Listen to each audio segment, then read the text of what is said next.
Good morning, everyone, and welcome to today's public hearing of the Public Safety and Security Committee. Good morning, Representative Varengia and distinguished members of the Public Safety and Security Committee meeting. I'm Michelle Muedrick. I'm the legislative advocate for the Connecticut Conference of the United Church of Christ and director of the Coalition Against Casino Expansion in Connecticut, and I'm here today in opposition to all four bills that are on the agenda.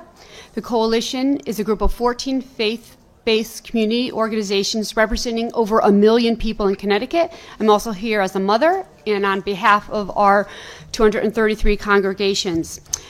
What I'd like to talk about is what the experts who study casinos are saying. That's really what I want to talk about today. What are the experts in our country saying about casinos? About the social and economic costs. One document that I'll leave here and encourage you to read, the Institute for American Values published this report, Why Casinos Matter. And this report shows that gambling is highly addictive, that casinos depend on problem gamblers for up to 50% of their revenue, that living close to a casino increases your chance of becoming a problem gambler, that the benefits of casinos are short-term and easy to measure, while the costs are longer-term and harder to measure. Furthermore, casinos drain wealth from communities, weaken nearby businesses, hurt property taxes, reduce civic participation, increase risk of broken families, and increase crime and bankruptcies in communities. According again to another expert, Ernol Grinolds, he's the leading expert on the study of casinos. There's many hidden social costs, crime costs, business and employment costs, bankruptcy costs, suicide costs, illnesses related to pathological gambling, social services costs, and families costs. Grinolds reports that factoring all the economic and social costs, these costs outweigh the benefits 3-to-1. Additionally, we need to create jobs that add value, create real products, provide a living wage, and focus on jobs in industries that are not declining in potential. The market for casinos is saturated. There's close to 70 casinos in the Northeast, over 1,000 in the 40 states that have them. When Foxwoods and Mohegan Sun opened, there was only 12 in the Northeast, all in Atlantic City. So the revenue was coming from out of state. The Northeast now is saturated with casinos, so it's mostly Connecticut residents losing their money. 5 of New Jersey's 12 casinos recently closed, and Delaware is spending millions of dollars trying to bail out its 3 casinos.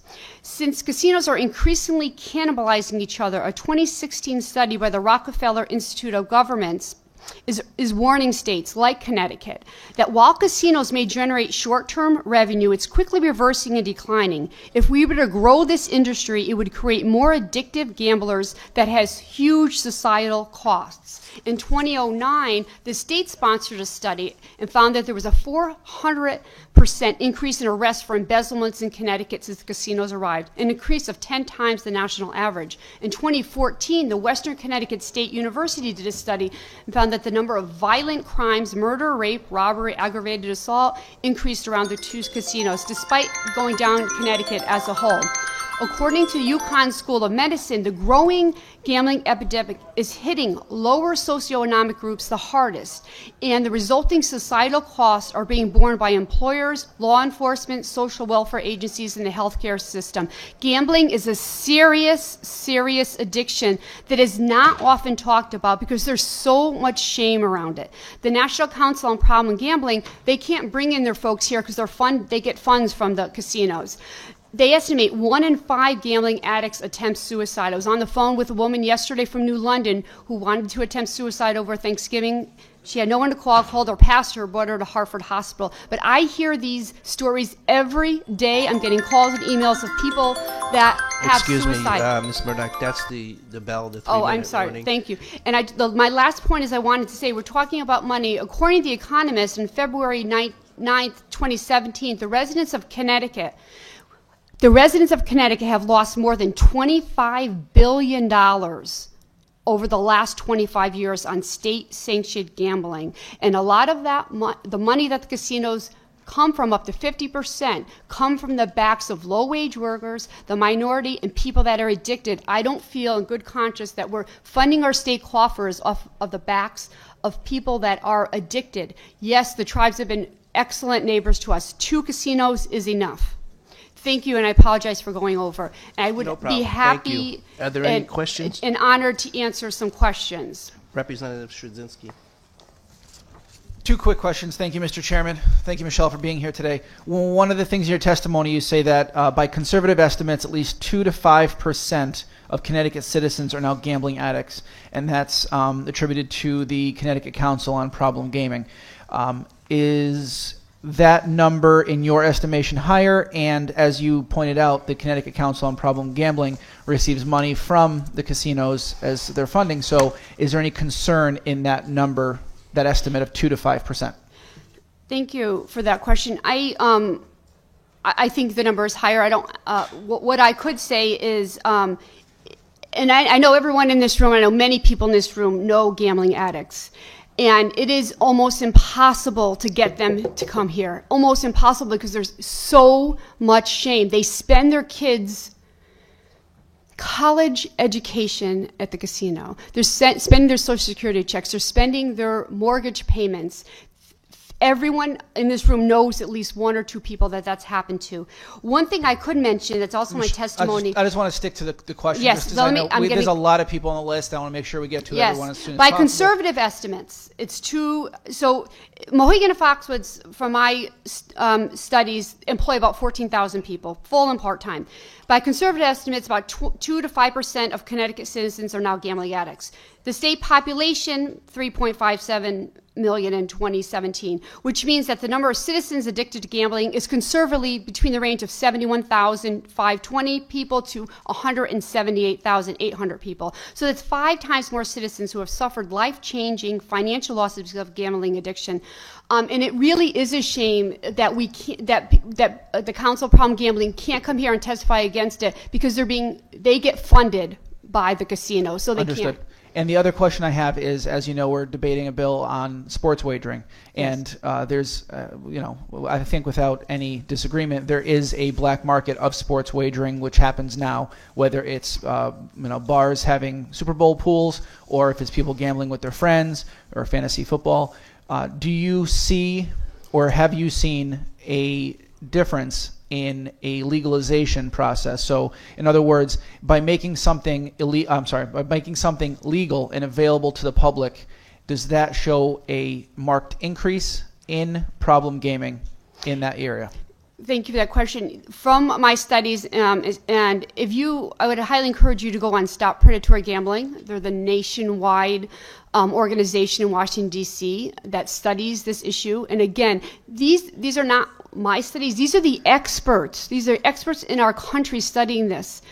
The increase for sports wagering and online gaming, actually, I think it's 18, don't quote me on this, but I think it's 18.7% instead of the 2.5% gambling addicts. So there's much more higher rate of gambling addiction with the sports wagering, internet gambling. They've done studies in Ireland, did their first study. I think it was over 80% of the people that did sports wagering, internet gambling actually had to get loans or sell something that they own. Thank you very much for your time. Thank you, Mr. Chairman. Thank you. Representative Berry. Thank you, Mr. Chair. Hi, how are you? Thank you. Yes, thank you for your testimony. You had mentioned that you represent faith-based communities, Yes. and I'm sure you've seen a lot of how problem gambling has affected your members. Can you just cite a few examples on how the social cost has affected? Yes. So the Coalition Against Casino Expansion in Connecticut actually represents 14 organizations. It's both faith-based and nonprofit organizations. We have the UCC, the Episcopals, Catholic Conference, Methodists, Baptists. And what we're seeing, one story that I'll share, a pastor in northern Connecticut. Of course, pastors visit people in their homes all the time, and there's many testimonies on the website regarding this. And a woman was eating cat food. She spent all her money, all her Social Security checks, all her retirement funds in the casino, so all she could afford was cat food. We see many people coming into our churches that can't afford food for their family or to pay their rent, so they're asking our churches to help them out. We see just yesterday's phone call on Thanksgiving, a woman that wanted to commit suicide. This pastor went away from her family. to drive this woman to Hartford Hospital because she wanted to commit suicide. It's a very real problem, and it's something that's not being talked about. We're just talking about the jobs and the revenue, but people in this room, you know it. I get it. Feel in your heart. You know that addiction is real. 2 of the largest casinos in the world are here. It is enough. New York has its own casinos. Rhode Island has its own casinos. New Hampshire and Maine, they're very smart. They always reject casinos. There's none there. Massachusetts also has a law that if there is a casino, there needs to be a referendum in that city or town.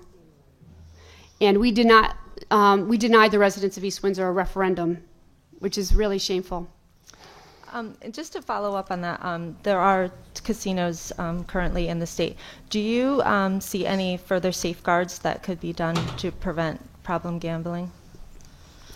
Wow, well, it's an addiction, and everyone knows people with addiction. I mean, the biggest safeguard is not to have any more. Not to have any more casinos is the best thing. The trend for the future for states, the trend is we need leaders being led by men and women who are visionary leaders. We need to phase out state-sanctioned gambling.